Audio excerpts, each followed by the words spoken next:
Hello, I'm Bill Bullard with RCAF USA, the voice of the independent cattle producer in the United States of America.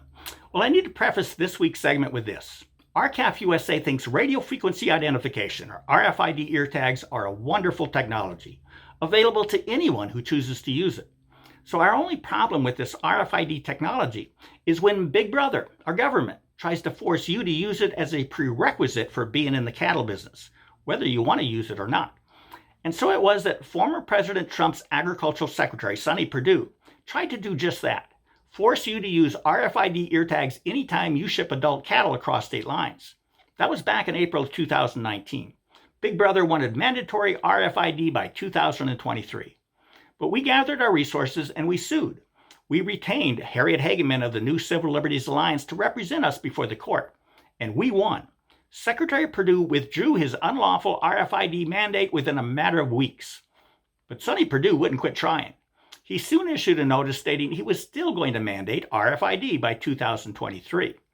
And then we elected a new president, and President Joe Biden appointed a new Secretary of Agriculture, Tom Vilsack. And one of the first things Secretary Vilsack did was to withdraw Sonny Purdue's RFID mandate by 2023. So after all this drama, everyone took a deep breath. Except us. You see, even though we'd stopped the government's effort to mandate RFID by 2023 clear back in 2019, we never stopped litigating. And here's why. For the government to impose a costly industry-wide RFID mandate, the government needed to develop a coordinated industry-wide plan for deciding what type of RFID technology to use and how it would be enforced.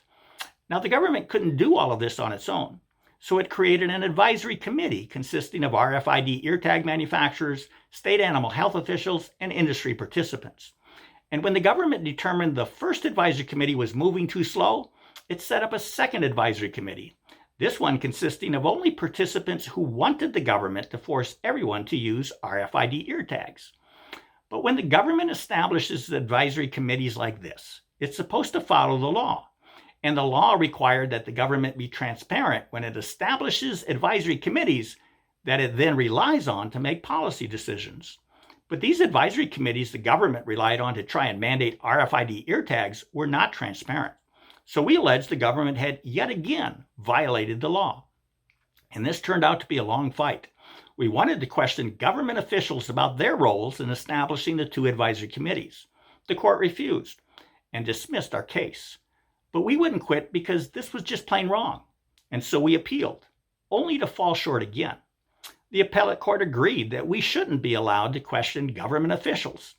And it determined that even though the government had established its advisory committees under any common definition of the term established, the court defined established so narrowly as to render the law that requires transparency toothless. But while all of this side drama was going on, Agricultural Secretary Vilsack was busy trying to figure out how to still achieve former Agricultural Secretary Purdue's desire to mandate RFID by 2023. So Secretary Vilsack wrote a proposed rule to do just that. He then sent his proposed RFID rule to the White House's Office of Management and Budget, known as OMB, for the President's approval.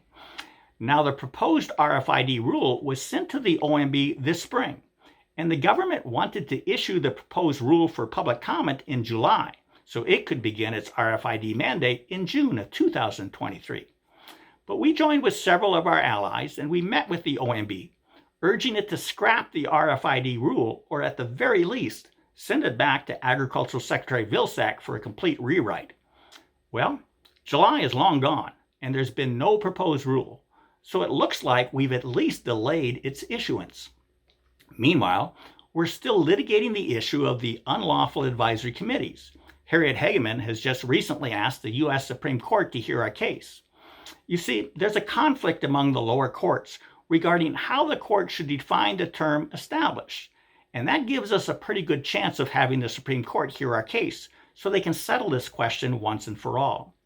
There's no question but that we've slowed Big Brother way down, and we intend to keep up the fight until we win. But it takes members and money to continue defending the liberties and freedoms for American cattle producers. And if you'd like to help, please go to our website at www.r-calfusa.com. That's r-calfusa.com, and join with us. With that, have a productive week. Thank you, and goodbye.